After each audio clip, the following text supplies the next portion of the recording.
Once they stop contacting you, that's actually the start of you winning. Their silence isn't as complicated as you think. It just means they don't want to reach out. So stop overthinking and torturing yourself.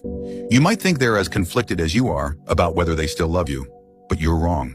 They're not overanalyzing it like you are. Don't take it too hard. This is just how adult relationships work. They're not built purely on love and emotions. They're grounded in reality and supported by mutual benefits, which create emotional experiences. In this world, no one will love you for no reason. Just like you can't become the richest person in the world without effort. What makes someone stay or fear losing you isn't your sacrifices or how much you care. It's your high-value qualities that attract them. Being submissive and overly accommodating will only make them take you for granted. Even if you're highly valuable, if you act too needy, spoil them, or constantly lift them up, you'll lose your appeal. To them, you'll just become an ordinary person, no matter how beautiful or talented you are. What keeps a relationship lasting is balance. Even if they were super enthusiastic about you at the beginning, that's only temporary. Maybe at that time your value and energy were high, and they were drawn to the novelty of you. But once that novelty fades, or as you get closer and the fantasy wears off, you go from being an idealized figure in their mind to just another human being who eats, sleeps, and has flaws. If you start overcompensating by being overly nice or attentive, you'll notice the power dynamic shifts. The one who used to chase you starts acting superior, while the one who was once adored becomes dependent. This reversal happens as easily as drinking water, and if you want to regain the upper hand, it might take some effort, but the results will be worth it. The key is to focus on yourself and not let them control your emotions. Here's how. 1. When they stop contacting you, don't reach out. Go along with their choice. Stay silent, don't initiate, don't give. You can't wake someone who's pretending to be asleep, so don't waste your time trying. Your indifference sends a message, and it'll make them confused and uneasy.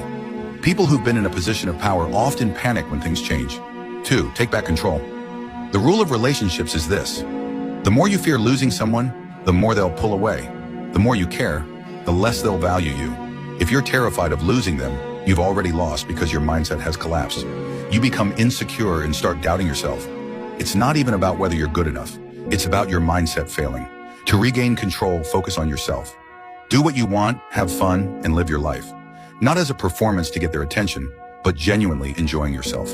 When you find joy in life, it sends a clear message. Their actions don't affect you. Without them, you're doing just fine, maybe even better. This challenges their ego and makes them feel their pride is at stake. When they start needing your energy to feel secure, it shows they're lacking internally.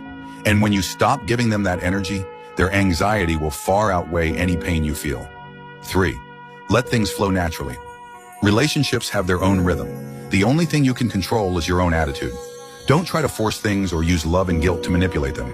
Sometimes, no matter how much you give, you won't get the response you want. But when you focus on yourself, the attention and effort you once craved might come naturally.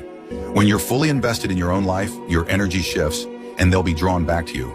In short, instead of desperately trying to hold on to a handful of sand, let it go.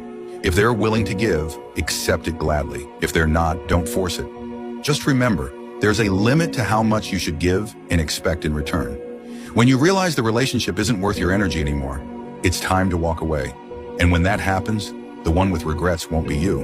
In fact, more often than not, when you take this approach, they'll respond better because you're the one with the higher energy now. Just like when they were chasing you in the beginning. They'll be the one needing your energy. Got it? If you have relationship issues, feel free to talk to me.